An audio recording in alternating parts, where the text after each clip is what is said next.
Albert Einstein once said, everybody's a genius. But if you judge a fish by its ability to climb a tree, it will live its whole life believing that it is stupid.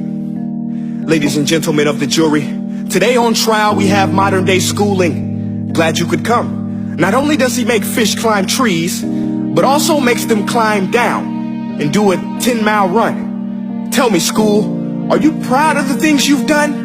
Turning millions of people into robots, do you find that fun? Do you realize how many kids relate to that fish swimming upstream in class, never finding their gifts, thinking they are stupid, believing they are useless? Well, the time has come, no more excuses. I call school to the stand and accuse him of killing creativity, individuality, and being intellectually abusive. He's an ancient institution that has outlived his usage. So, Your Honor, this concludes my opening statement, and if I may present the evidence of my case, I will prove it. Proceed. Exhibit A. Here's a modern day phone. Recognize it? Here's a phone from 150 years ago. Big difference, right? Stay with me. Here's a car from today, and here's a car from 150 years ago. Big difference, right? Well, get this. Here's a classroom of today, and here's a class we used 150 years ago. Now ain't that a shame? In literally more than a century, nothing has changed. Yet you claim to prepare students for the future? But with evidence like that, I must ask, do you prepare students for the future or the past? I did a background check on you and let the record show that you were made to train people to work in factories, which explains why you put students in straight rows, nice and neat, tell them sit still, raise your hand if you want to speak, give them a short break to eat, and for 8 hours a day tell them what to think.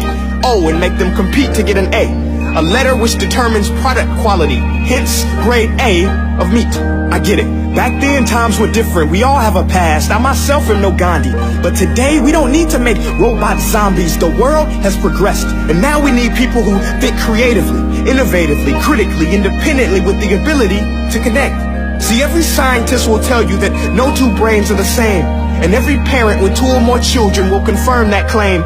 So please explain why you treat students like cookie cutter frames or snapback hats, giving them this one-size-fits-all crap. Watch your language. Sorry, Your Honor, but if a doctor prescribed the exact same medicine to all of his patients, the results will be tragic. So many people will get sick, yet when it comes to school, this is exactly what happens. This educational malpractice, where one teacher stands in front of 20 kids, each one having different strengths, different needs, different gifts, different dreams, and you teach the same thing the same way? That's horrific. Ladies and gentlemen, the defendant should not be acquitted. This may be one of the worst criminal offenses ever to be committed. And let's mention the way you treat your employees. Objection. Overruled. I want to hear this. It's a shame. I mean, teachers have the most important job on the planet, yet they're underpaid? No wonder so many students are short-changed. Let's be honest, teachers should earn just as much as doctors, because a doctor can do heart surgery and save the life of a kid, but a great teacher can reach the heart of that kid and allow him to truly live. See, teachers are heroes that often get blamed, but they're not the problem. They work in a system without many options or rights. Curriculums are created by policymakers, most of which have never taught a day in their life. Just obsessed with standardized tests. They think bubbling in a multiple choice question will determine success. That's outlandish. In fact, these tests are too cruel to be used and should be abandoned, but don't take my word for it. Take Frederick J. Kelly, the man who invented standardized testing, who said, and I quote, "These tests are too cruel to be used and should be abandoned." Ladies and gentlemen of the jury, if we continue down this road, the results will be lethal. I don't have much faith in school, but I do have faith in people.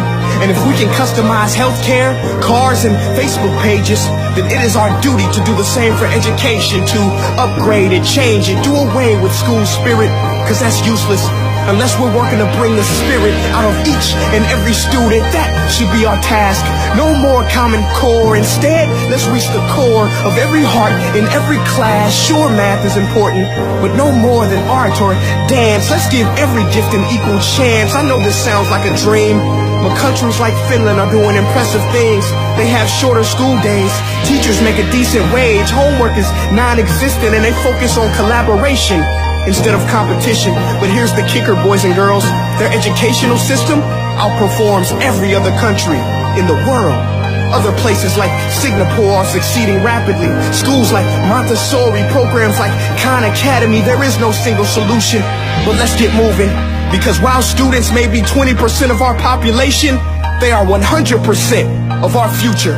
So let's attend to their dreams, and there's no telling what we can achieve.